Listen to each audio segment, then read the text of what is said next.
বিপত্নিক হবার অল্পদিন পরেই সুরেশ সালিমপুর স্টেশনে বদলি হয়ে গেল।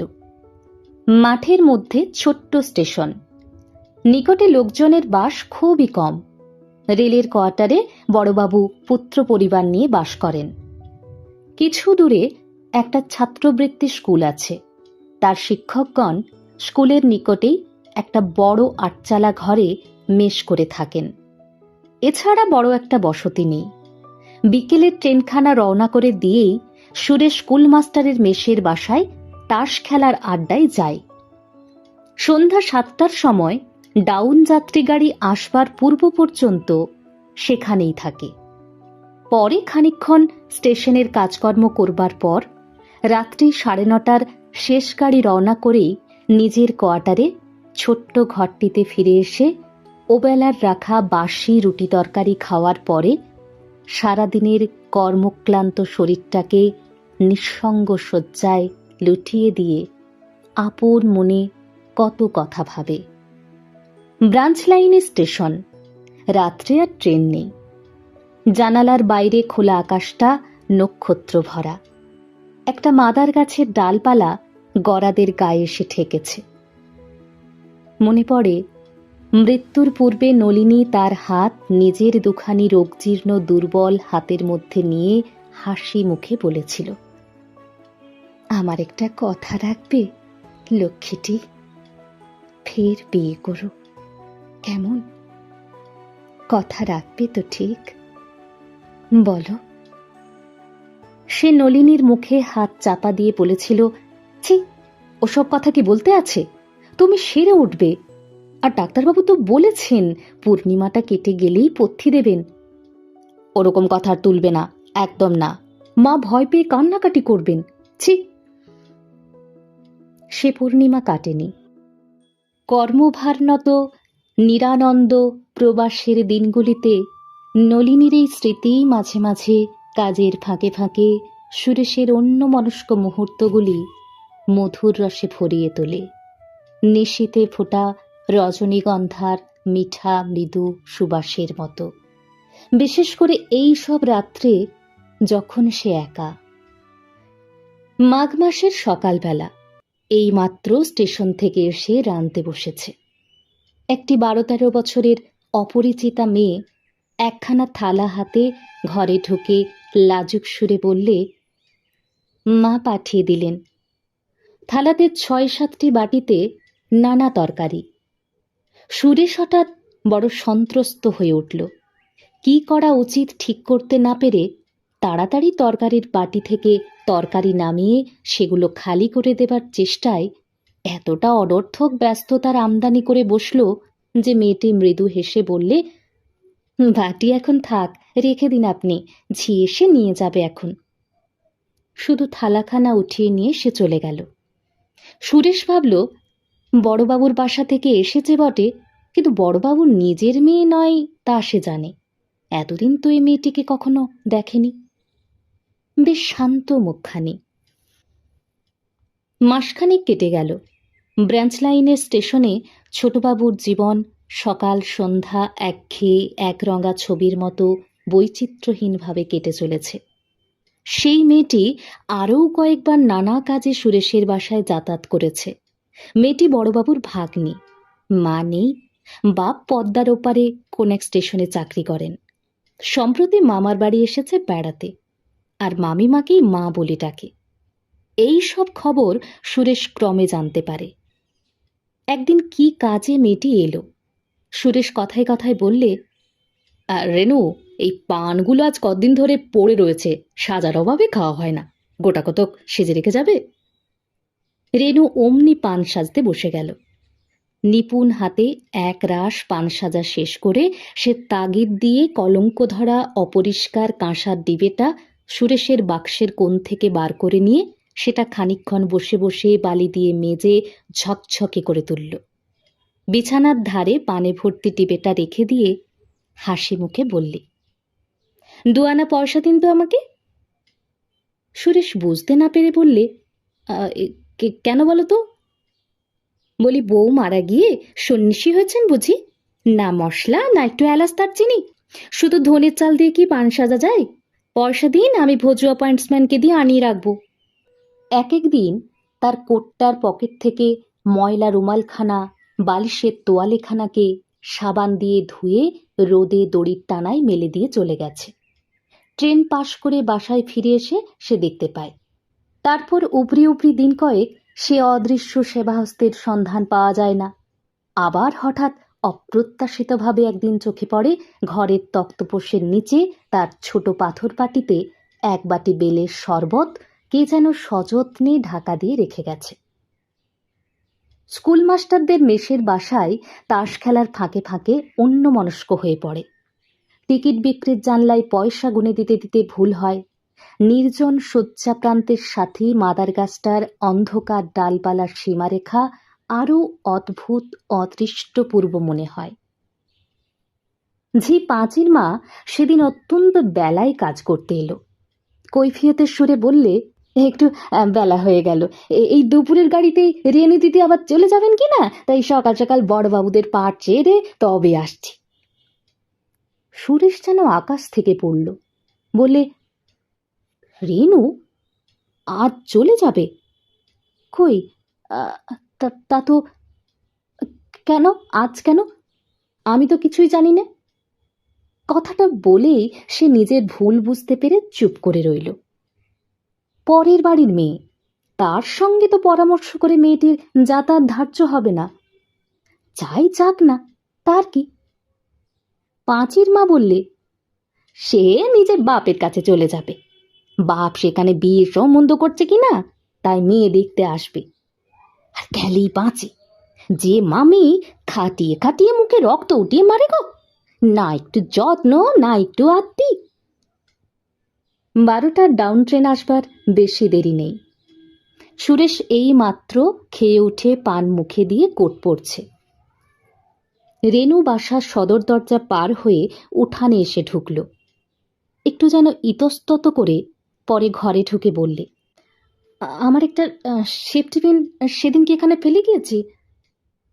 সুন্দর করে চুল বাঁধা, পরনে খয়েরি রঙের জমির ওপর প্লেন জরির কাজ করা ছেলে মানুষের মতো শাড়ি, গলায় সরু চেনহার, একরাশ ঘন কৃষ্ণ চুলে ভরা শান্ত মুখ। সুরেশ বললে, তুমি আজ চলে যাবে রেনু? কই, সে কথা তো জানিনি। এই 12টার গাড়িতেই বুঝি। রেনু একোণে ওকোণে কি খুঁজছিল। বললে, আবার এই কাঁচের গ্লাসটা সোজা করে বসিয়ে রেখেছেন? একটা ভেঙেছেন যে এমনি করে সেদিন। হ্যাঁ, আমি তো এই গাড়িতেই যাব। একটা সেফটি পিন দেখেছেন কোথাও? কোন প্রশ্নটির উত্তর সুরেশ আগে দেবে ভেবে ঠিক করার আগেই রেনু বলে উঠল, না, সে আর পাওয়া যাবে না। আচ্ছা, আমি যাই, গাড়ি এলো বলে। কথা শেষ করেই হঠাৎ সে সুরেশের পায়ের কাছে উপুর হয়ে প্রণাম করে উঠে শান্ত নত মুখে সদর দরজা পার হয়ে চলে গেল। পূর্বেও ঘরে কেউ ছিল না, এখনো কেউ নেই। তবুও সন্ধ্যার ট্রেনখানা পাশ করে দিয়ে বাসায় ফিরে এসে সুরেশের মনে হলো সব খালি, কেউ কোথাও নেই। ঘরের আসবাবপত্র সব শূন্যতায় ভরা। মাসখানেক পরে বড়বাবু সুরেশের কাছে এক অভাবনীয় প্রস্তাব উত্থাপিত করলেন। সে তার ভগ্নিপতির স্বঘর, বিশেষত রেনু মেয়েটিকে সে অবশ্যই দেখেছে। সংক্ষেপে রেনুর সঙ্গে তার বিবাহের প্রস্তাব। প্রথমে সুরেশের কথাটা যেন বিশ্বাস করতে ইচ্ছে হলো না, পরে সে চুপ করে রইল। বড়বাবু প্রবীণ ব্যক্তি, সুরেশের বয়স সবে 23। সুতরাং বড়বাবু সুরেশের সঙ্গে এ বিষয়ে আর বেশি কোনো কথাবার্তার আবশ্যক দেখলেন না। তার কাছে ঠিকানা জেনে নিয়ে তার জ্যাঠামশাইকে পত্র দিলেন। বিবাহের যোগাযোগ ও অন্যান্য কথাবার্তা চলতে লাগল। ইতিমধ্যে সুরেশের জ্যাঠামশাই রেনুর বাপের কর্মস্থানে পাত্রী দেখে এসে সুরেশকে ও বড়বাবুকে জানালেন পাত্রী সুন্দরী, তাদের বেশ পছন্দ হয়েছে। শীঘ্রই কিন্তু একটু গোল বেঁধে গেল। উভয়ের ঠিকুজি কোষ্ঠী মেলাতে গিয়ে দেখা গেল মেয়ের রাক্ষসকণ, মিলনের বহু বাধা, নক্ষত্রেরা সব তির্যক গতিতে অবস্থান করছেন। বিবাহ অসম্ভব। সুরেশের বিধবা মা কেঁদে বললেন, তার ছেলে নরগণ, তিনি কখনোই এই পাত্রের সঙ্গে ছেলের বিয়ে দেবেন না। জ্যাঠামশাইও সম্মতি দিতে পারলেন না, তবে খুব দুঃখিত হলেন, কারণ মেয়েটিকে তার ভারী ভালো লেগেছিল।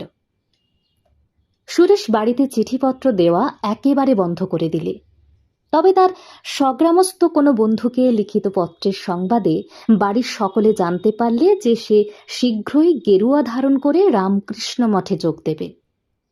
সুরেশের মা দেশ থেকে রেলের বাসায় এসে পড়লেন, নানা মতে বোঝালেন, কান্নাকাটিও কম করলেন না।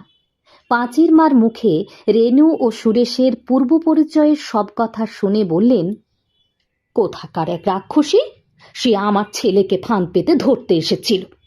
তোর বিয়ে না হয় এমনি বেঁচে থাক, দরকার নেই আমার ছেলের বইয়ের সেবায়, ইত্যাদি। বিবাহ হলো না।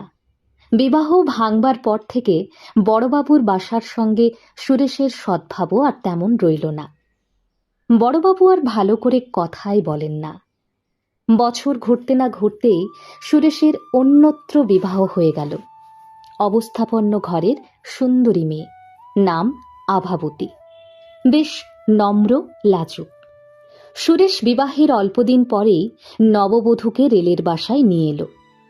মাদার গাছের তলাকার ছোট্ট বাসাটিতে তারপর তারা দুজনে যে সুখের নীড় বাঁধল, সুরেশের তা কত সীমাহীন নির্জন রাত্রির স্বপ্ন। শেষ পর্যন্ত সুরেশের মনে হলো ভালোই হয়েছে সে বিয়েটা না হয়ে।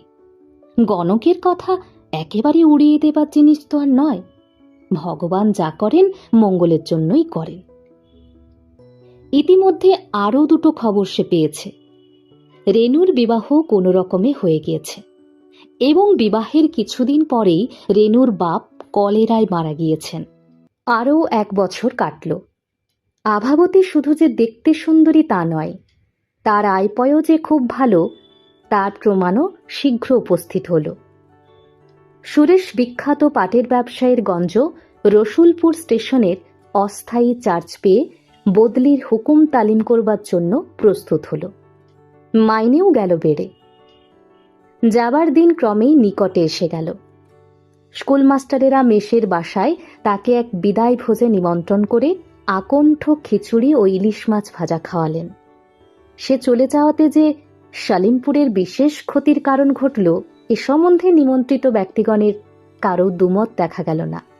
সে অভাব ভবিষ্যতে পূরণ হওয়ার বিষয়েও অনেকে সন্দেহ প্রকাশ করলেন। রওনা হওয়ার পূর্বদিন সারা বিকেল ধরে জিনিসপত্র গোছানো হলো। আভাবতী ভারী গোছালো মেয়ে। সন্ধ্যার আগেই সব জিনিস বাঁধা ছাঁদা ঠিক হয়ে গেল। মায়ের ট্রাঙ্ক বন্ধ করার আগে স্বামীর আয়না চিরুনি, পানের ডিবেটি সকলের ওপরে রাখা পর্যন্ত, পাছে বা কখনো পথে দরকার হয়। সকাল 9:30টার ডাউন যাত্রী গাড়ি স্টেশনে এসে লাগল। ছোট্ট স্টেশন, বেশিক্ষণ গাড়ি দাঁড়ায় না। যাত্রীর দল কে কার ঘাড়ে পড়ে এই রকম অবস্থায় ওঠানামা করছে। সুরেশ স্টেশনের কুলিদের সাহায্যে মালপত্র ওঠানোর ব্যবস্থা করে দিয়ে স্ত্রীকে মেয়ে কামরায় তুলে দিতে গেল। মেয়ে গাড়ির সামনে প্ল্যাটফর্মের কৃষ্ণচূড়া গাছটার তলায় এই মাত্র একটি অল্প বয়সী মেয়ে গাড়ি থেকে নেমে দাঁড়িয়ে সম্ভবত মালপত্র নাম্বার অপেক্ষা করছে। সঙ্গে একজন পৌরা। একটা ছোট্ট ট্রাঙ্ক ও একটা বড় বোঁচকা নিকটে নামালো। সুরেশ হঠাৎ থমকে দাঁড়িয়ে গেল। আরেকবার ভালো করে চেয়ে দেখলে, না, তার কোনো ভুল হয়নি, ঠিকই দেখেছে সে। সরুপার ধুতি পরা, হাত খালি, মাথায় আতরুক্ষ চুল, বিধবা বেশে রেনু। সুরেশ সেখানে আর দাঁড়াতে পারল না, দিশাহারা ভাবে এসে নিজের গাড়িতে উঠল। রেনু সম্ভবত তাকে দেখেনি, তার চোখ অন্যদিকে ফেরানো ছিল। সুরেশের সারা শরীর দিয়ে কি যেন একটা ঝাঁঝ বেরোচ্ছিল।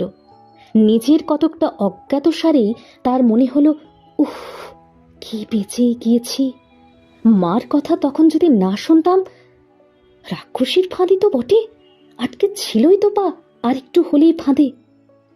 তার আরও মনে হলো বড়বাবু এ খবর পূর্বেই জানতেন, কিন্তু প্রচার হতে না দিয়ে গোপন রেখেছিলেন। তারপর কখন গার্ড হুইসেল দিয়েছে, কখন গাড়ি চলেছে, এসব তার খেয়ালই নেই।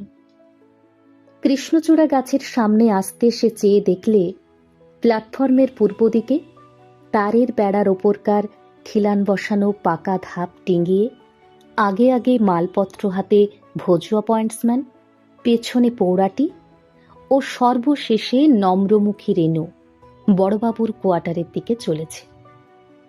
হঠাৎ সুরেশের মনে দূর সম্পর্কিত সহানুভূতিশূন্য এক আত্মীয়ের দ্বারস্থ এই পিতৃমাতৃহীনা নিরপরাধা অভাগিনী বালিকার ছবিটি সম্পূর্ণ অন্যভাবে ফিরে এলো। কার অপরাধে এই প্রস্ফুট মুকুল প্রথম বসন্তের দিনে তার জীবনের আনন্দদ্বীপটি নির্বাপিত হয়ে গেল চিরদিনের মতো। দ্রুতগামী ট্রেনের জানালা দিয়ে মুখ বাড়িয়ে সে আরেকবার চেয়ে দেখল রাক্ষসগণের মেয়ে ততক্ষণে বড়বাবুর সদর দরজায় পৌঁছে দাঁড়িয়ে আছে। দরজা তখনও খোলা হয়নি, বোধহয় ভজুয়া কাউকে ডাকতে গিয়ে থাকবে। পদবৃদ্ধিজনিত কিছুক্ষণ পূর্বের সে আনন্দ সুরেশ আর মনের মধ্যে খুঁজে পেল না। নমস্কার, শেষ হলো আমার আজকের গল্প রাক্ষসগণ। আমার গল্প পাঠ যদি আপনাদের ভালো লেগে থাকে তাহলে অবশ্যই আমাকে কমেন্ট করে জানাবেন, এবং আপনাদের একটি লাইক, একটি কমেন্ট, একটি সাবস্ক্রাইব আমাকে অনেকটা উৎসাহিত করবে পরবর্তী গল্পটি পাঠ করতে। এবং আপনাদের কোনো পছন্দের গল্প থাকলে আমাকে জানাতে পারেন, আমি চেষ্টা করব সেই গল্পটি পাঠ করতে। ধন্যবাদ, ভালো থাকবেন।